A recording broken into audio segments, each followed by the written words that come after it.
Bonsoir à toutes et à tous, heureux de vous retrouver pour la tranche info en direct sur votre antenne Canal 10 Télévision avec au programme de cette soirée Info 10, le journal local et régional qui sera suivi du Focus, une heure de débrief sur l'actualité. Ce soir, nous parlerons d'un des plus gros marchés de l'archipel, à savoir le Joua Tradition qui se tiendra donc ce dimanche sur le parc effectivement d'activité à Jarry, un événement à ne pas manquer. On en parlera après la coupure pub de 19, mais pour l'instant place au JT.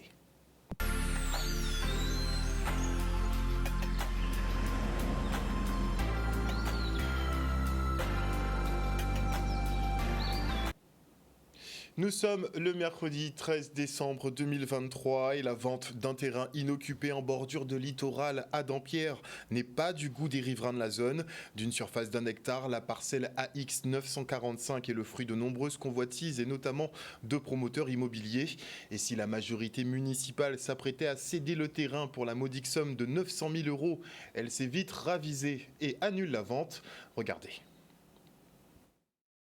Suite à l'arrêt du PLU, nous avons découvert que cette parcelle de Dampierre était constructible. Donc, notre majorité, nous nous sommes posé la question, que devions-nous faire de cette parcelle? À savoir qu'on avait un travail effectif avec la DIAL et avec le sous-préfet, où nous avons négocié pour savoir ce qui était possible dans le cadre de la CDP-NAF. Au départ, il y avait 9000 m², puis nous sommes tombés à 6000 et 2000. Et là, nous voyons que c'est très compliqué de faire quoi que ce soit comme projet. Donc nous avons décidé, avec notre majorité, dans un premier temps, d'attendre le retour de la CDP-NAF. On l'a fait passer 3 fois et on a eu 3 avis négatifs. Maintenant que nous sommes sûrs que ce projet n'est plus vraiment valable de le vendre, nous avons décidé d'ajourner le conseil municipal afin de laisser le terrain en zone naturelle et il ne pourra jamais être vendu. Puisque depuis qu'on retournera en PLU, puisque nous votons le processus de PLU demain en conseil municipal. Donc ce terrain, même si on est en poste, aura valeur de PLU et donc il valera 0 €. Donc à partir de maintenant, le sujet est clos. Nous avons tenté, parce que c'était 1 million qui rentrait dans les caisses de la ville pour pouvoir développer des projets.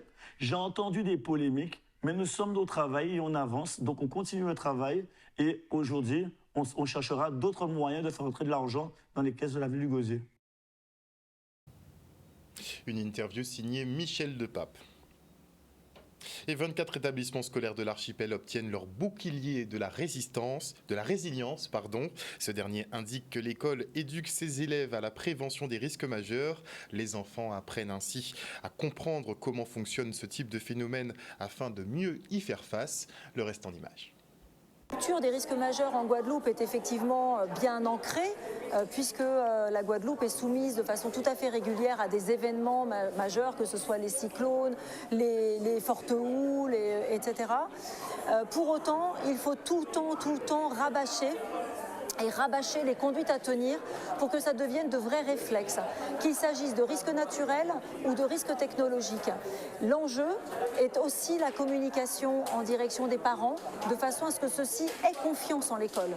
Et le bouclier de la résilience favorise aussi ce dialogue et l'affichage que l'établissement scolaire se prépare, c'est-à-dire prend en considération la question de la prévention et de l'éducation à la prévention des risques majeurs, à la fois sur le volet opérationnel avec la mise en œuvre des exercices PPMS, mais aussi sur le volet pédagogique, c'est-à-dire construire une vraie culture du risque basée sur la connaissance des phénomènes, et la connaissance des phénomènes permet de comprendre pourquoi on adopte des conduites à tenir en situation de crise. C'est un honneur de recevoir effectivement cette distinction. L'école Félix Laban du 4 chemin à Saint-Claude a effectivement joué sur un exercice qui était tout à fait intéressant, car il s'agissait de permettre aux enfants, permettre aux jeunes de cette école de pouvoir s'acculturer au risque, de le comprendre et surtout de pouvoir l'apporter à leurs parents. Apporter cette bonne nouvelle afin qu'ils puissent se préparer, afin qu'ils puissent se retrouver dans des considérations intéressantes de résilience face aux différents risques qui pourraient donc nous concerner dans l'avenir. Plusieurs écoles ont été récompensées, dont des écoles aussi de Trois-Rivières. Donc nous félicitons tout ce beau travail. Nous pouvons dire que les risques majeurs intéressent l'ensemble des Guadeloupéens, qu'il s'agisse du risque sismique, volcanique, d'inondation et de tsunami. Et c'est la raison pour laquelle nous sommes très heureux de voir que l'Éducation nationale participe à cette obligation de sensibilisation pour l'ensemble des scolaires, de manière à ce que ces derniers puissent aussi, en arrivant à leur domicile, au niveau de leur famille, puissent aussi être de véritables formateurs. On a vu cette année pas mal d'écoles maternelles recevoir ce prix bouclier de la résilience, ce qui veut dire qu'on peut adapter le langage en fonction des niveaux pour faire passer l'information. Alors c'est vrai que les écoles maternelles, ça sera plus sous forme de choses ludiques, pédagogiques, ludiques pour les enfants. Mais quels que soient les niveaux, on parle de risques majeurs parce qu'on est sur un territoire avec tous les risques qu'on peut rencontrer sur la planète, sauf l'avalanche. Donc on se doit d'être en pointe concernant cette histoire des risques majeurs. Et en cas de catastrophe naturelle, les stocks de sang sont déterminants. Il faut donc aussi développer notre culture du don. L'Établissement français du sang, lui, est toujours prêt à collecter pour pallier aux besoins. Et il s'active d'ailleurs à gonfler les réserves avant la période des fêtes. Le reportage. Donc aujourd'hui, nous avons organisé un don de sang arbre de Noël, donc pour que les parents puissent pouvoir venir donner avec leurs enfants. Donc de midi à 15h30, nous avons une animation gourmande, donc qui est déjà présent. Donc nous avons des pop-corn, des gaufres et des petits cadeaux pour les enfants, ainsi que pour les donneurs. Au niveau stock à l'Établissement français du sang, nous rencontrons malheureusement pas mal de difficultés. Nous avons un stock qui est trop bas pour les besoins des établissements de santé. Il faut savoir qu'aujourd'hui, nos besoins s'élèvent à 40 poches de sang totales sur une journée de collecte. Or, notre moyenne de dons actuellement est d'une vingtaine. Donc, on est bien loin de nos besoins. Alors, à l'approche des fêtes, il nous faut absolument remonter les stocks de produits. Donc, c'est pour cela que nous faisons un appel à l'ensemble de la population pour venir vers nous sur les collecteurs mobiles et également à la maison du don. C'est vrai que là, nous sommes dans une période où le mois de décembre est toujours très compliqué pour nous, très difficile, où on voit que c'est moins propice au don de sang parce que les donneurs sont moins présents à nos côtés.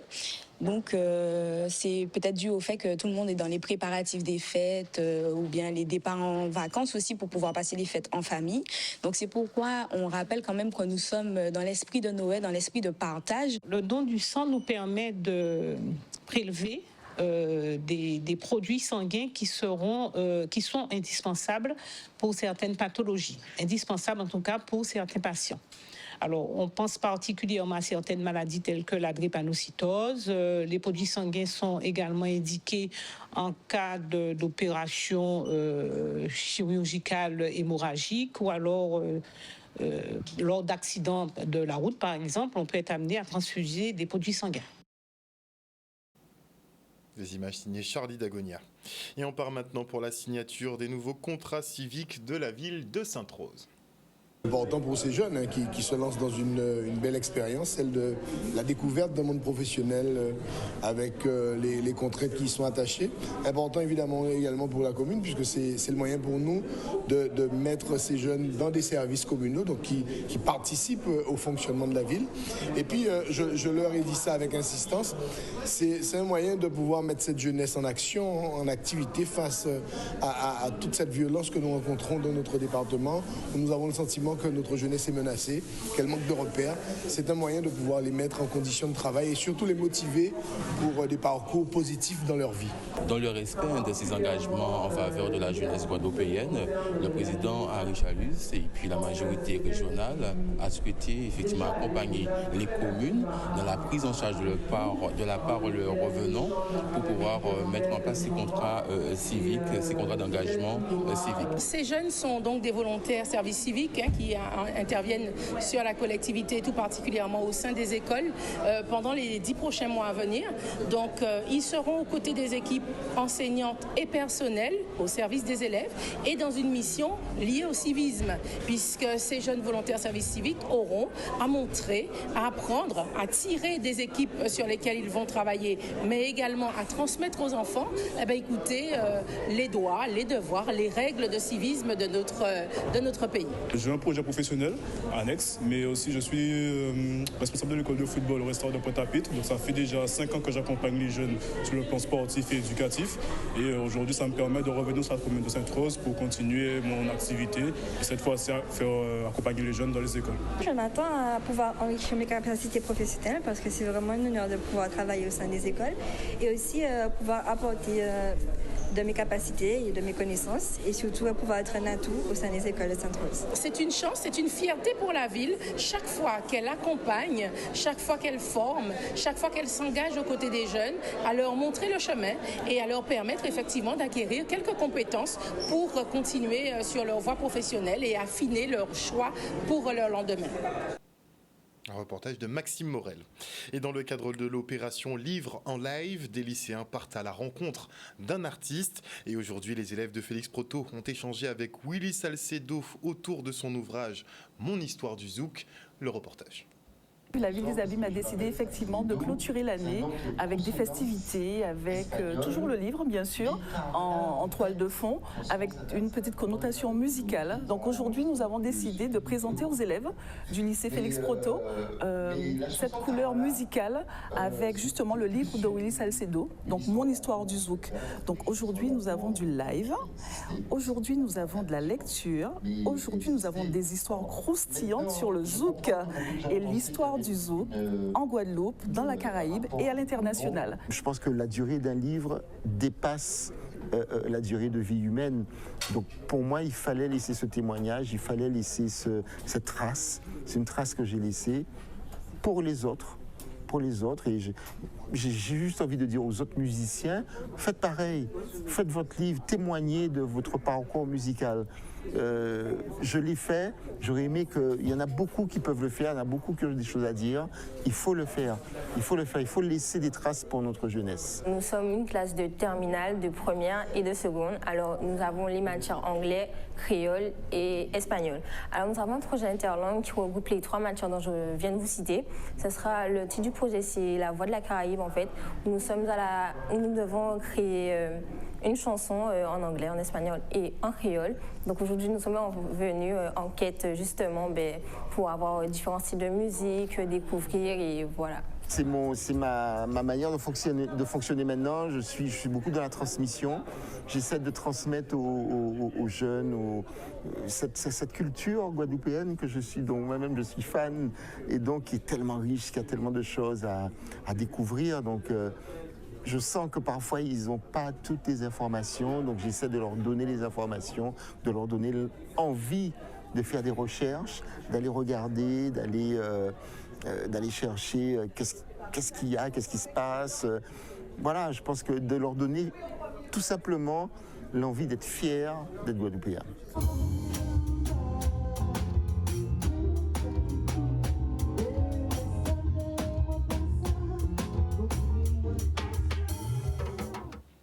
Et on part maintenant pour le comité de pilotage du projet Carifort, le réseau des forts de la Caraïbe. L'objectif est simple, développer l'activité de ces édifices historiques. Regardez. Aujourd'hui, nous sommes à la résidence départementale du Gosier. C'est le comité de pilotage conclusif du projet Carifort. Donc, pour rappel, le projet Carifort est un projet qui est cofinancé par Interreg, qui est piloté par le conseil départemental de la Guadeloupe, sur lequel nous avons de nombreux partenaires dans la Caraïbe, à savoir Antigua, San Kitts et Nevis, la Martinique, Haïti, Porto Rico. Et nous avons comme objectif de créer une route à la fois touristique et culturelle des forts à travers la Caraïbe. Nous sommes venus en Guadeloupe parce que nous avons des projets communs et qu'il est important de venir échanger déjà sur les forts, puisque nous avons 3 forts en Martinique. Ici, je crois qu'il y en a 3 aussi. Et c'est un projet de développement de ces forts, un projet non pas Martinique-Guadeloupe seulement, mais un projet Caraïbe. Et donc, il était important que nous venions en Guadeloupe, parce que la Guadeloupe, c'est l'initiateur du projet, pour que nous puissions échanger avec les autres îles et voir comment nous pouvons continuer ce projet qui vient de commencer il y a quelques années seulement. Donc nous avons tout au long du projet rencontré nos partenaires, que ce soit en se déplaçant sur leur territoire respectif ou en les recevant ici même en Guadeloupe, comme ce fut le cas assez récemment pour Cuba. Et nous avons, au-delà des échanges que nous avons pu faire sur site, des mutualisations de pratiques, de rencontres avec les acteurs de terrain, que ce soit les personnes qui travaillent sur la valorisation, les métiers du tourisme, mais aussi la conservation du patrimoine. Nous avons eu différents temps de travail et de collaboration.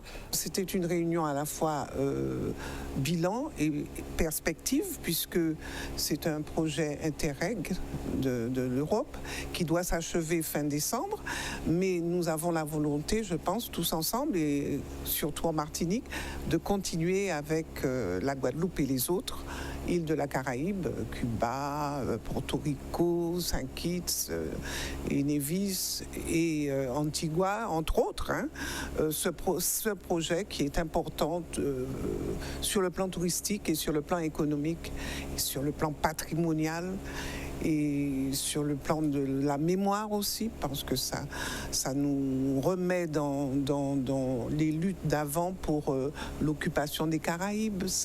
C'est un projet qui nous parle et qui doit parler aux générations futures. Nous avons produit des documents qui seront à disposition des visiteurs et des acteurs locaux sur chaque territoire partenaire de Carrefour. Donc, par exemple, nous avons un livre, un très beau livre qui est en cours de rédaction. Nous avons aussi un site internet et différentes brochures que nous pourrons retrouver dans tous les forts partenaires du projet. Et maintenant, nous recevons Maëva Jean, Miss Belle et Pulpeuse Guadeloupe, élue Miss Belle et Pulpeuse France. Bonsoir, Madame Jean. Bonsoir. Elle est en compagnie de Loïc Manchot, son garde du corps et directeur général du comité Miss Belle et Pulpeuse Guadeloupe. Bonsoir. Bonsoir. Alors, vous nous revenez effectivement donc couronnée pour la première édition de cette élection. Oui. Fière, on imagine? Ah oui. Alors déjà, est-ce que vous vous attendiez, enfin, est-ce que vous étiez déjà préparé pour Miss Belle et Pulpeuse Guadeloupe? C'était un de vos objectifs ou bien c'est Monsieur Manchot qui est venu vous démarcher? Non, alors par le biais de mon CAP coiffure en 2021, avec Madefé qui est un partenaire de Miss Belle et Pulpeuse, j'ai été dans les coulisses de l'élection parce que j'étais coiffeuse, donc j'ai coiffé les filles. Et j'ai été émerveillée par le show, par le spectacle, par des filles qui me ressemblaient en fait, qui livraient leurs sentiments, leur évolution. Et j'ai été bluffée et j'ai été voir Monsieur Manchot et je lui ai dit il faut qu'à la prochaine édition, je m'inscrive. Donc j'ai attendu. Et en 2023, en mai, c'était posté sur Instagram. 2 minutes après, j'étais déjà en contact. Voilà. Donc, vous êtes passé du côté justement coiffeuse, donc oui. vous vous occupez des Miss à on s'occupe de vous ce coup-ci. Voilà. Très bien. Alors, vous avez dit quelque chose de très intéressant. Oui. Vous avez dit des filles qui me ressemblent. Oui. Donc, les élections, effectivement, on va dire un peu standard. Vous ne vous retrouvez pas dans cela? Ah ben, alors, oui, par rapport à mon physique. Donc, c'est vrai que les élections de Miss, c'est des filles... fine, avec on va dire un poids idéal et étant costaud. Poids idéal selon la vision voilà. de la société, de certaines sociétés. Dans l'imaginaire collectif. Voilà. Et donc là, j'étais impressionnée de voir qu'il y avait une élection avec des femmes rondes, des femmes pulpeuses. Et donc, j'arrivais à me reconnaître en elles et elles étaient sublimes en fait, que ce soit les tenues, les chorégraphies, parce que ce n'est pas toutes les chorégraphies qui sont adaptées à nos morphologies, l'élocution aussi. Et voilà, j'arrivais à me reconnaître en ces femmes-là. Donc le simple fait de les voir a pu vous motiver justement à faire la même chose. Avant, vous vous disiez que ce n'était pas accessible peut-être? J'avais des craintes, j'avais un peu peur, parce que ça n'avait pas une dimension comme aujourd'hui, et d'ailleurs je suis contente qu'aujourd'hui l'élection ait un peu plus de visibilité, et c'est vrai qu'en regardant l'élection, je me suis dit, mais en fait, je peux le faire, je peux y aller, je sais que j'aurai des personnes qui vont m'aider, qui vont me coacher, qui vont m'accompagner, je ne serai pas toute seule, on sera plusieurs, et on va s'entraider entre nous. Et j'ai dit, allez, go. Et vous, Monsieur Manchot, comment vous êtes-vous retrouvé dans l'organisation justement de ce type de Miss? Mais écoutez, c'était par pur hasard. Par pur hasard, parce qu'en fait, j'ai un collègue qui m'a invité à être jury d'une élection. Et de par cette élection, j'ai rencontré Sylvie Dominique, que je salue d'ailleurs, la présidente du comité Miss Belle et Pulpeuse Guadeloupe, et qui présentait son élection comme une élection pour les femmes rondes, pour pouvoir différencier des élections standards qu'on voit d'habitude. Et du coup, je me suis dit, ah ben pourquoi pas, c'est pas mal ça. Et par la suite, je l'ai rencontrée à nouveau à la fin, et on a discuté un peu. Elle me disait qu'elle ne pensait pas continuer parce que c'était une mauvaise expérience pour elle, et elle baissait les bras. Et je me suis dit, non, c'est pas possible qu'on baisse les bras après avoir organisé quelque chose d'aussi phénoménal, j'ai envie de dire. Je lui ai dit non, on va continuer, je serai avec toi pour le coup et on va faire de belles choses. Elle m'a dit bon, je sais pas trop, mais on va voir. Et au final, on a organisé la deuxième édition de Miss Belle et Pulpeuse, qui s'appelait d'abord Miss Body Pulp à l'époque, qui était affiliée à une autre élection nationale. Et on a organisé l'élection en 2018, qui a rencontré un franc succès, mais vraiment, qui a vraiment permis à ce que d'autres comités de Guadeloupe puissent nous reconnaître et nous voir. Et du coup, depuis 2018, le train en marche. Et aujourd'hui, on a voulu étendre nos ailes et créer notre première élection nationale en France. Voilà. Donc, nationale, ça rigole plus. C'est ça. Donc il y a une demande finalement. Il y a une forte demande parce que souvent, et en fait il faut savoir le dire, une grande partie de la population guadeloupéenne et surtout française est en surpoids. Il faut savoir se le dire, il faut pouvoir l'entendre. Et du coup, les élections standards, c'est très très beau, c'est très bien, mais ça ne reflète pas forcément notre société au final. Voilà. Mais ça, on prend effectivement le surpoids plus sur le prisme de il faut régler cette problématique-là, oui, mais pas sur le fait effectivement de mettre quand même en valeur ce type de personnes. C'est ça. Et il faut quand même que je souligne quelque chose. Nous, on n'est pas là pour favoriser l'obésité ou autre. On est vraiment tout simplement là pour pouvoir dire elles sont rondes et on en fait quoi. C'est sur l'acceptation de soi-même. C'est exactement ça. C'est exactement ça. Donc, couronnement, comment s'est passée la compétition? Un petit retour sur la compétition. Guadeloupe ou France? National. sur le national. Explique-nous comment tu les as expédiés. Alors, c'était une semaine très intensive. Donc, j'ai commencé à travailler un peu mon élocution depuis en Guadeloupe. Quand on est arrivé en métropole, parce que je suis partie avec l'ancienne Miss 2021 qui m'a servi de chaperonne, Raidi Karen. Et donc, on est arrivé en métropole et un petit peu de pression parce qu'on ne voyait pas les filles. Donc, je m'entraînais, mais j'avais pas ce sentiment de « Ok, c'est là, c'est l'instant T, ça va se faire ». Et en fait, j'ai été très surprise parce que c'était que de la bienveillance et de l'amour. C'est-à-dire que je retrouvais des filles un peu partout dans le... C'est pas le climat des Miss normales, hein. Non, mais... La bienveillance et l'amour. Mais c'est ce qui est, on va dire, bizarre, c'est que c'est vrai, en fait, un peu partout dans le monde, on se retrouve avec la même façon de penser, les mêmes craintes, les mêmes peurs, et on se rend compte qu'on est à peu près pareil. Donc, il y a certaines choses qui nous différencient, mais le fond, la base même de l'histoire, c'est l'acceptation et l'amour de soi. Donc, on était vraiment dans le partage, dans l'entraide, que ça soit dans les répétitions aussi. En plus, il faisait très froid. Il faisait très froid. J'avais un peu de peine parce que je partais en métropole, j'avais pas de soutien physique à l'élection, mais sur Instagram il y avait le live et apparemment j'avais beaucoup de soutien, donc ça m'a fait plaisir, mais on va dire que c'est mon élocution qui a fait la différence. Oui, je suis très poète. Et c'est fluide, c'est une bonne tonalité de voix, et c'est vrai que c'est très fluide. Oui. Donc ça joue en ta faveur. Voilà, exact. Et les étapes, puisque c'est un peu, on parle d'une élection de Miss, donc il y a plusieurs passages. Comment ça s'est passé? Alors, en général, il y a 4 tableaux, donc tenue de ville, après donc on se présente aussi, maillot de bain, tenue de soirée avec la question et un dernier passage pour qu'on puisse nous admirer une dernière fois. Sans oublier que cette année, il y avait le costume régional. Costume régional. Ah là là, ce fameux costume régional. Tu as choisi quoi? Le carnaval. Évidemment. On imagine que ça a dû plaire énormément. Oui, il y a eu un vrai travail qui s'est fait par rapport au costume. Je suis dans un groupe de carnaval, je suis dans Piquant, de vieux habitants. Donc j'ai fait ma coiffe et j'ai Davy, qui est un des cavaliers de l'élection de notre élection, Miss Belle et Pulpeuse, et Raisi qui m'ont aidé à faire mon costume. Voilà. Donc tu as participé à la création de ton propre costume? Oui. Oui, bien. je suis un peu manuelle. Poète et artiste aussi. Voilà. Complète en tout cas.